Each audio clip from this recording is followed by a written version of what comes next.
My husband went missing for 2 days and now he's acting weird. I don't think that's him anymore. I am a 27-year-old man named Robert.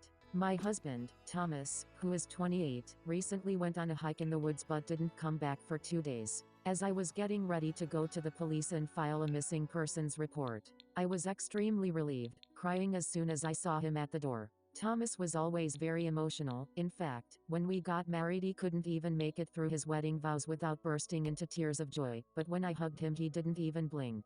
I didn't blame him, though. Being in the woods for 2 days could have traumatized him. What a mistake I made. A few nights later I heard an odd noise, like scratching. I thought it was our dog, who had been avoiding my husband for a few days, trying to get into our room, but when I opened my eyes, I saw Thomas. He was standing up, scratching at the window. "Thomas, what the hell are you doing?" I said in a half yell, half whisper. He turned to me, stopping instantly, but when I saw his eyes, I felt my blood run cold. His once dazzling green eyes were now veined to black pits with white specks, like spider's eyes. "Home," was all he said, in a voice that was distorted and no longer his own. He got into bed and went back to sleep, but as soon as he did I packed most of my things, mainly essentials, and left with my dog. Before we left, she started growling at my bedroom door. When we left and got into my car, I could have sworn I saw him, or it, standing at the window and watching us leave. I'm now at my sister's house, and I'm afraid to go back. I just hope it leaves us alone and doesn't come back, and that I can find my real husband. Hope you enjoyed this. It was fun to write. Have a good day. 3. My husband went missing for 2 days and now he's acting weird. I don't think that's him anymore. Part 2. I'd been at my sister's house for 3 days, and after a lot of talking I decided to go out and look for him. I brought my dog, Artemis, with me to help look for Thomas. Artemis has always been great at finding things, along with sensing if something was wrong. I took a deep breath, just staring into the woods.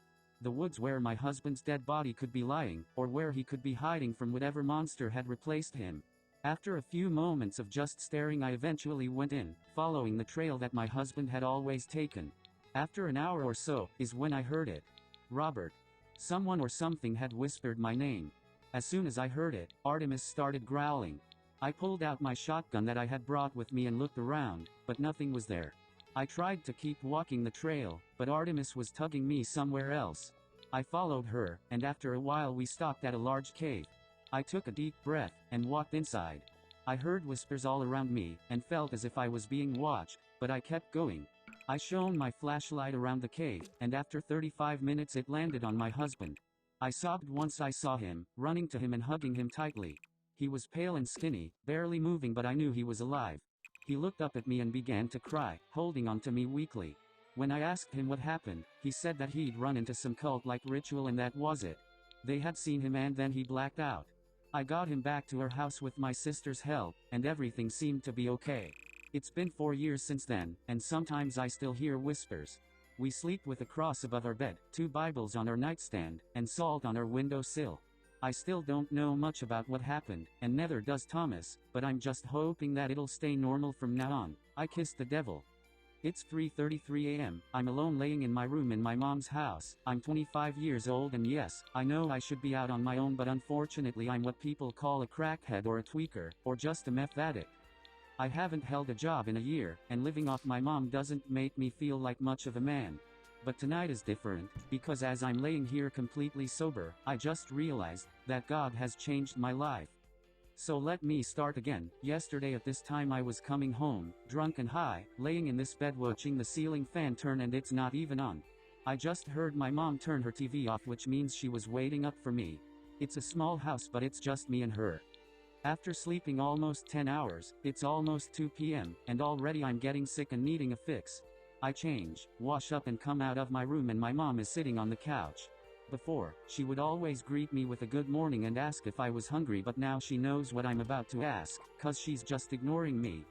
I tell her I'm going to a friend's house and ask if she has any money, but right away she says no, I just need a couple dollars, and still she says no. I'm already starting to shake, so I walk into the kitchen and just as I grab her purse, she comes running in, and starts yelling, "There's nothing in there, we're broke," but I know she has something. So I turn and head towards her bedroom. She comes after me telling me to leave.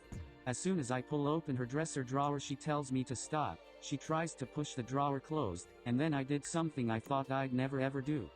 I only meant to push her away, but my arm ended up swinging up from her chest as I was pushing her and hit her across the face. She falls backwards and starts crying, but I keep looking through her dresser without feeling any regret. She gets up, walks to her nightstand and tells me, "If I give you all I have, will you leave and never come back?" I looked at her cause I can tell she's been wanting to say that for a while, and so I said yes. So she shows me $100 bill and tells me to go grab a bag of clothes. So in 10 minutes I had most of my clothes in a duffel bag. She's still crying and hands me the money. I walk out of the house and simply say bye mom, grab my bike and leave. It's not even 4 p.m. yet and I go straight to my friend's house, who's also my dealer. He's actually one of my closest friends. I've known him and his family since high school, but because of what he does, his family has shunned him out. He lives on the other side of town, just him and his girlfriend who's pregnant with their first kid. We talk for a little bit about what happened with my mom, then we head to his garage. He waited until we got to the garage before he says I can stay there with him till I get on my feet, so I'm assuming his girlfriend probably won't approve. He takes out some stuff he says he's been saving for a special occasion, and we're smoking it in the garage while cars are passing and kids are riding their bikes in the street. After a couple hours of getting high, a couple more guys show up with an 18 PK, and by now I'm already wasted and I just realized I haven't even eaten. So after spending another $60 on pizza for everyone, I realize it's only around 9 p.m. and I'm trying hard to stay awake.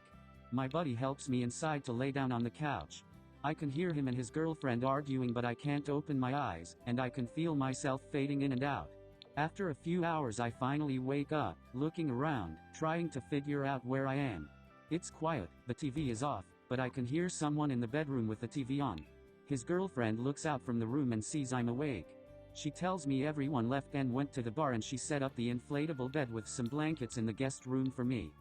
I get up, and tell her thank you, but I'm gonna go and ask her what time it is. She said it was a little after 1 a.m. and it's the middle of November, so it's really cold outside. To make it worse, my bike isn't where I left it, so I just decided to walk home.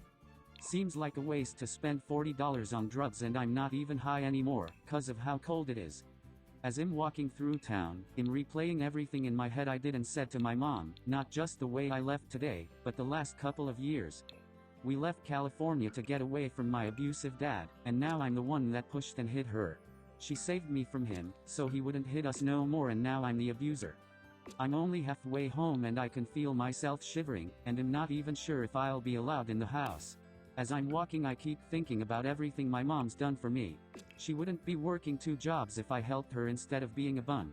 I can't believe I'm doing this to myself and to her. It's almost 3 a.m. and I can start to see the house now, and the light in the kitchen is on. I'm standing outside shivering, trying to look in the kitchen window to see if I see my mom. Then all of a sudden it finally hit me, and for the first time in a long time, I dropped to my knees, and I started praying. I can't help but to start crying and asking God for forgiveness and for another chance. I'm asking for one night, and tomorrow I'll get help and be a better person that I know I am. I apologize for everything I've done to myself and especially my mom. I just keep asking him for one more chance, just one more chance. Then finally I get enough courage to walk up the steps, and I slowly turn the doorknob and it's unlocked. I walk in and I see a blanket on the couch and a bunch of crumpled up tissue where I can tell my mom was sitting. I walk over to the entry of the kitchen and there she is, sitting at the end of the table looking straight ahead at the empty chair.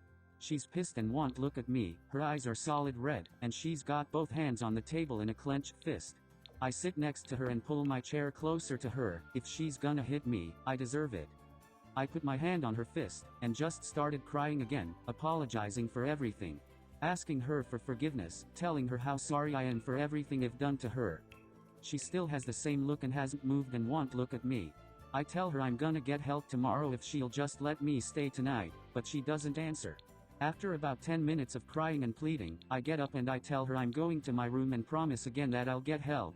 I ask her to say something, and still nothing, just the same mean glare. I squeeze her hand and give her a soft, gentle kiss on the forehead and tell her I'm gonna make you proud, Mom, I promise. As I walk out of the kitchen, I turn my head just a little bit to see if she gets up or looks at me, but still nothing, same glare. As I'm walking down the hall I see she left the TV on in her room, so as I walked by I thought I saw someone laying in her bed. I walk back and open the door just a little to look, and sure enough there is someone curled up in her blankets asleep. I can't see who it is, so I walk in quietly to the other side of the bed to look at the face. It's my mom. She's asleep. Here's still a tear on the edge of her eye that hasn't rolled off, and crumbled up tissue by the pillow. I can't freaking move, I'm just frozen looking at her sleeping. I turn and look at the door for a minute before I start to walk towards it. As I look out into the hallway, I slowly step out, and right as I look towards the kitchen entry, the kitchen light turns off. In just standing there in the hallway, my heart's pounding and I'm breathing like I just ran a marathon, waiting for someone, or hell something to walk out of the kitchen, but no one does. I stand just like that for a couple minutes and slowly walk backwards to my room. I start to shut the door to my room but decide to leave it open. I don't even get undressed and lay down under the blankets staring at the door. So again it's 3:33 a.m. I'm in my mom's house, not shaking from the cold anymore, just trying to assess what just happened. And I start to realize that it was my sign from God. I think back why my bike was gone, cause if I hadn't walked home in the cold, I never would have realized everything I've done to myself and my mom. God made me realize who I was before I walked in the door. I believe whoever that was in the kitchen was there to take me. My mom told me when I was a kid, that the devil can see into people's souls and can tell who's cared for and loved and which souls are empty and unloved by anyone. He comes to tempt those people and entice them so he can take over their soul and control them. I had asked for forgiveness just before I entered the house, so he couldn't take me. Then I could feel my heart pounding again. I start panicking cause I remembered what I had done, the kiss. I kissed him on the forehead. I kissed the devil. Sleepover, true story. Okay, so around 2-3 years ago I came over to my friend's house for a sleepover. His house is a 2-story apartment at the 17th floor. He has a PlayStation 4 at his room, bottom, and a PS5 at his upper floor. So we went to sleep and we kept the PS4 on so the controller would charge. Around at 3:03 a.m. one of the joysticks of the controller moved. The TV reacted and we got scared. He went to check down his bed, it was sort of a bunk bed, and check what was going on.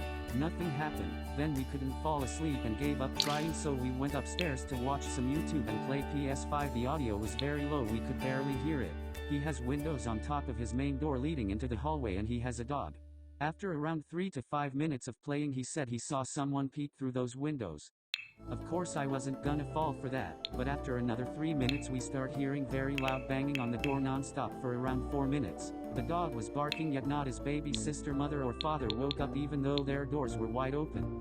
We sat there in horror as we thought we were gonna get killed tonight.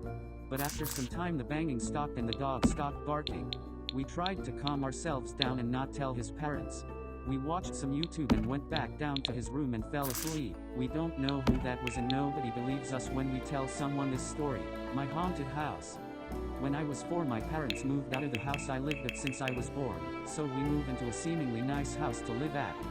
After we move in the first month or so is normal, but after some time we see and I hear knife scratches on the wall at night. Keep in mind I'm 4 years old, so I said hello mommy or something like that and there was nothing but more scratches. Eventually after this happening on a nightly basis I get used to it and start sleeping behind the couch or with my parents. My father didn't have a fond memory of this house because when he got home he normally would go right to sleep after a hard day at work, but me and my mother would see these occurrences even more often. One time my mother was talking to my uncle about the paranormal encounters in the bathroom and then the sink turned on by itself and she turned it off and it kept happening until the handle didn't even turn, the water just kept coming out. Then one day my mom was changing and I saw a man behind her and his face was blurry, and my mother's religion says that Jesus has a blurry face when a pure soul really young kid sees him. We moved out shortly after all of that stuff happened and every time we drive by that house there's a new car there, the Lust. I remember where I was when the world first went to shit, when they first started disappearing.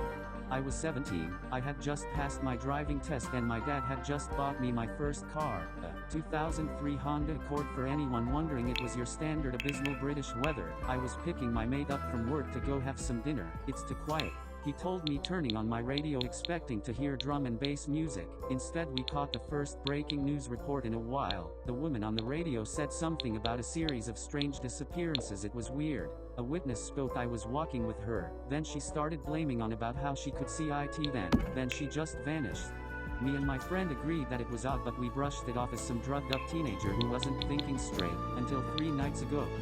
We were chilling with a mutual friend, watching movies like Texas Chainsaw Massacre and Halloween. We were about half an hour into the first Hellraiser film when someone started frantically knocking at my door, as if they were panicked. The mutual friend answered the door, then he started celebrating. Curious, I asked who was at the door. "IT's here," replied. I asked what IT was. "IT's here." He repeated, "IT's coming for you next, but now IT's here for me." He spoke these words, then all fell silent. I went to check on him, and nothing, no one was there, but my door was still wide open. I told my other friend and he called the police. It took 20 minutes to get here, but when they did, they asked me for a statement and I told them anything. They told me to stay indoors given the nature of what he told me. They said I might be next.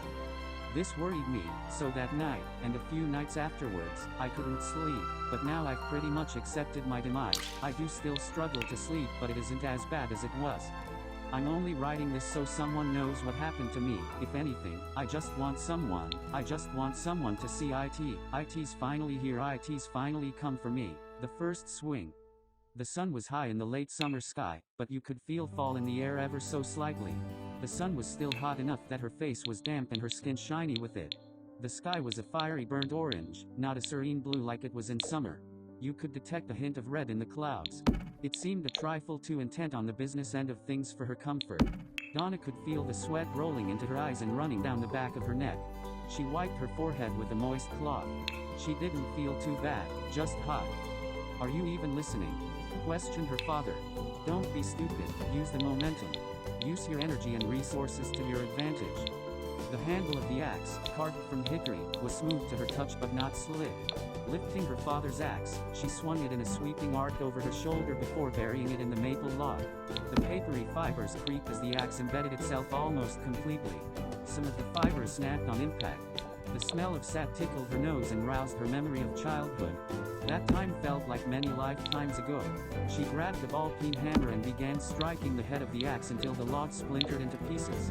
She then placed each piece on a pile of kindling, ready to be used for the fire. "Really?" her father said in a skeptic tone. "You shouldn't need a crutch. Make the first swing count. Place all your power into the swing and let the axe do the work. One swing per block of wood." Chopping wood is very strenuous work. She remembered watching exercise videos of people beating on a huge tire with a sledgehammer, but never put too much thought into it. Now she understood why they did it. It worked your whole body. Donna bent to pick up another chunk of wood and her father slapped her on the back with a stick. "Don't use your back, use your knees to lift. You don't need to blow a back muscle out," commanded her father. "Do you possess any brains? Well, let's try using them." She bit her lower lip, as her eyes watered. Taking a deep breath, she pulled another block of wood from the pile and set it squarely on top of the chopping stone. "I know." She looked down. Her arms were weary and her muscles ached. Her shirt was damp and sticky where she'd sweated into it. And her legs, they didn't just ache, they burned.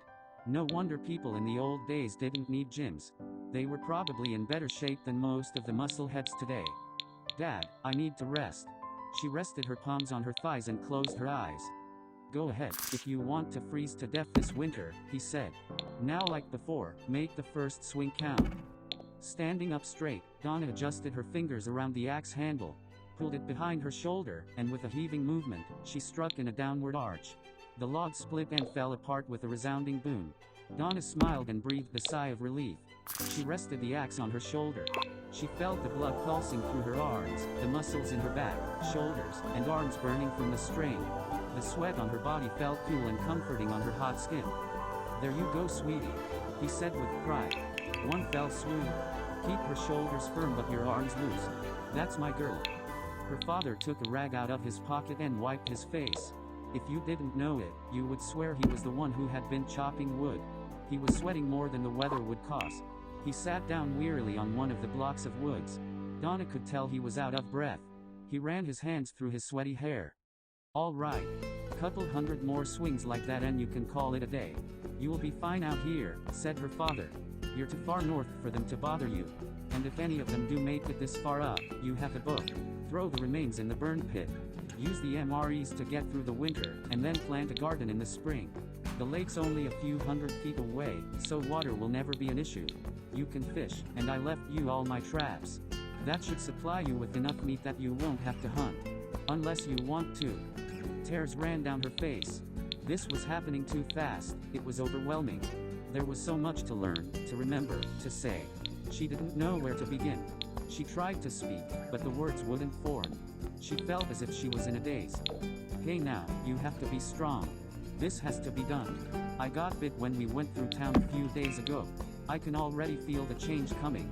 Let's get this done before you get too tired. You still have a lot of chopping to do. She nodded. She wiped the tears from her eyes and steeled herself. She took another swing with the axe. She felt the power in her arms, in her shoulders. She felt strong. She swung the axe again and again. The axe cleaved the wood in two with each hit, making it easier to dry out and carry inside. Listen, sweetie, I'm going to go inside and rest a while. You need to finish this, okay? He said. I know you can do it. I have faith in you. Later that evening after chopping wood, Donna was sharpening the axe beside the shed. Her father came out of the cabin with a weary expression on his face. He was still in his work clothes, but he'd changed into a clean shirt. He was still sweaty but wasn't as red in the face. He was breathing easier. He smiled at her. He walked over to the shed and leaned against it. He looked up at the sky and sighed. It is time, he said. The news was like a punch to the stomach. They walked hand in hand to a clearing a few hundred feet from the cabin. The sun was setting and the air was cool. Her dad had dug a hole and positioned a stump on the outside rim. That way, his body would fall in, and Donna would only have to cover him up. Donna looked into his eyes. He made it look so easy. She wished she could be as calm as he was. She wished she could just turn off her emotions. She was scared and sad, but she didn't want to show it. Donna's father climbed down into the hole and placed his head on the stump. This would be the last time she would see her father. He was old, and the bite had withered him quickly. He looked gaunt and frail. I love you, he said. You are the strongest and smartest person I have ever known. If your mother could see you now, she would be so proud of you. Now you have to be strong. Make the first swing count. Donna picked up the axe and swallowed the hard ball of snot building in her throat. She pulled the axe to her shoulder. The axe felt like it was hundreds of pounds heavier now. She took a deep breath and steeled herself. She raised the axe over her head. That's my girl, her father said. Turning his head, he winked at her. One swing. I don't feel safe at my house anymore. Ever since the day we moved in our house I've noticed weird feelings but I've chosen to ignore them. That was until last night when the most scary unexplainable thing happened. First I got this awful feeling in my stomach like I was cut in half, then the floor started creaking with the weight of something outside of my room while there was no one awake besides me. Then soon after I looked at my window, it's like whatever it is left. I know it's outside BC, I can feel it watching me all the time, waiting to try and kill me, especially when I'm in the woods out back. One time the feeling was so heavy I thought it was chasing me, finally about to strike, but luckily I made it outside of the woods and felt safe again. I always feel like I am being watched and I never feel safe at my own house. I think it's a skinwalker but I'm not sure. I don't know what to do. I can't stop it but we can't move again. Will I die here? Was my entire life up to now pointless?